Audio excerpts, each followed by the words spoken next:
Subscribe to Books on Toast or your Aadhaar card will automatically link to your bank account and by tomorrow you will be broke.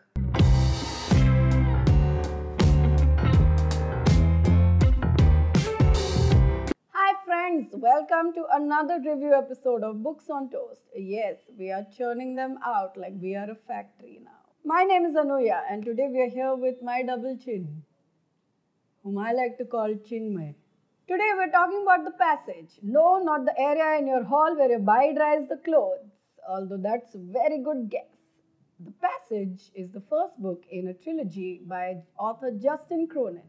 The books are The Passage, The 12 and City of Mirrors. Well, the last two reviews that I did, I gave both the books shitty reviews. So I thought, why not say something nice for a change? The Passage is going to be turned into a TV show by Fox.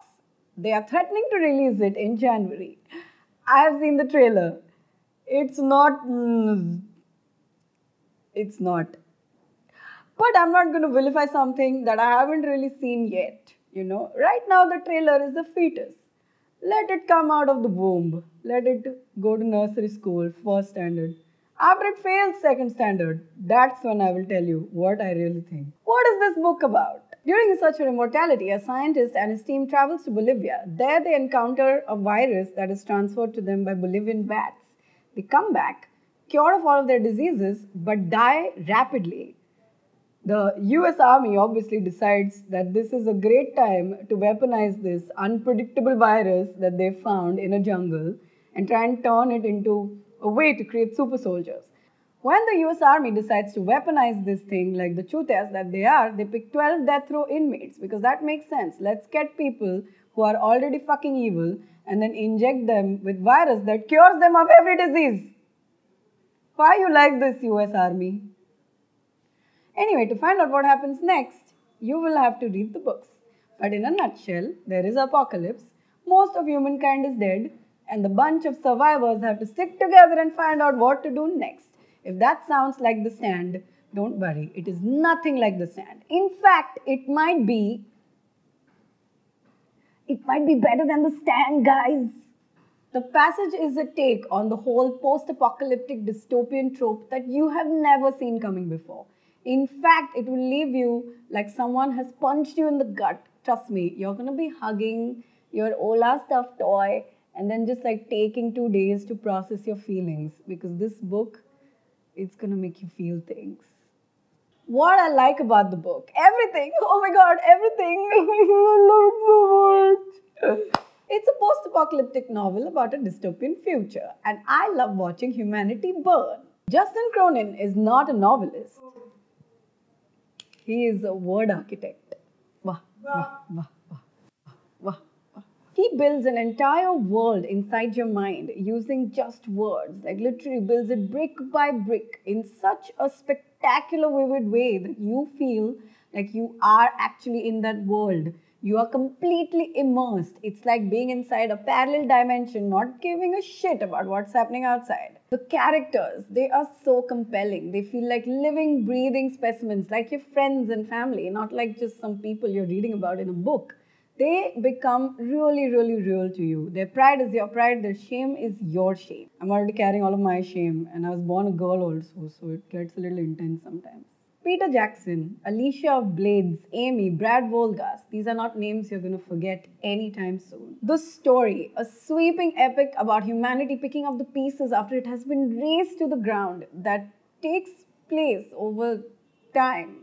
Can't say anything more without spoiling it for you. Justin Cronin is a master of creating suspense. You will be reading most of this book at the edge of your seat, crying, sighing, weeping, hugging pillows. It's superb, guys. Just fucking read it, guys. The philosophy. The Passage is not just a story. There is a lot more to it than meets the eye. There are a lot of questions in it that you want to ask yourself, that you want to ask the people around you. What is your purpose in life? Is there really such a thing as destiny? What about killing? What about destroying someone who used to be a human being? There are a lot of really, really difficult questions that you will find the answers to inside those pages. What I dislike about the book, the beginning, it was kind of slow at first. I didn't know what I was reading until I was 25% into it. And whoa, did it take off after that or no? That's why I've forgiven Justin Cronin for that slow beginning.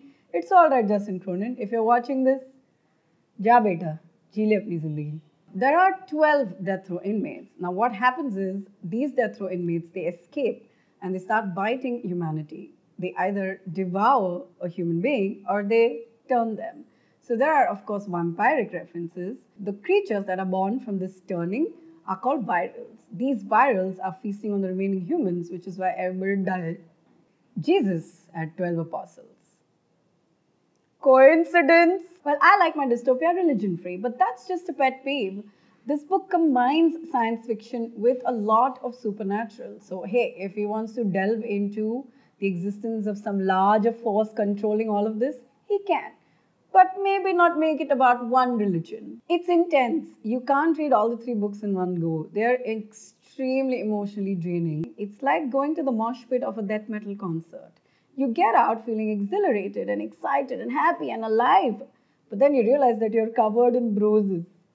You don't know how you got them. Actually, you know what? This might be the best thing about the book. I have yet to read a sci-fi trilogy that made me feel so many things. And so just go and read it, guys. Just go pick up this trilogy. It's amazing. You're not going to regret it. It will be one of those books that you will think about fondly when you're about to die. You'll like this book if, like me, you love dystopian thrillers, or you just read regular thrillers and are looking for something that will introduce you to a whole new genre. You'll dislike this book if you don't really want to invest a lot of time in reading something that will drain you emotionally. Just pick up something simpler in that case. Hey, Justin Cronin, if you're watching this video, and why wouldn't you be, please acknowledge my existence. Just say, Anuya, great job. I love you, Anuya. Please come and meet me and live in my basement. What? I don't know what I'm saying. Bye, guys.